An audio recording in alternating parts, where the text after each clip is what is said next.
Let's practice using numbers to describe quantities and groups. Sentence 1. There are 2 cats in our home.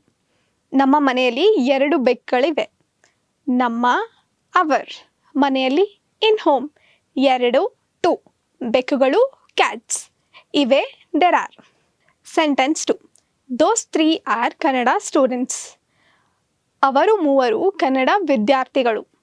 Translation ಅವರು they 3 3 peoples ವಿದ್ಯಾರ್ಥಿಗಳು students. Sentence 3. These 4 are my younger brothers. ಈ 4 ಜನ ನನ್ನ ತಮ್ಮಂದಿರು. ಈ this 4 4 ಜನ people's ನನ್ನ my ತಮ್ಮಂದಿರು younger brothers. Sentence 4. The Pandavas were 5 members. 5 ಪಾಂಡವರು. ಟ್ರಾನ್ಸ್ಲೇಷನ್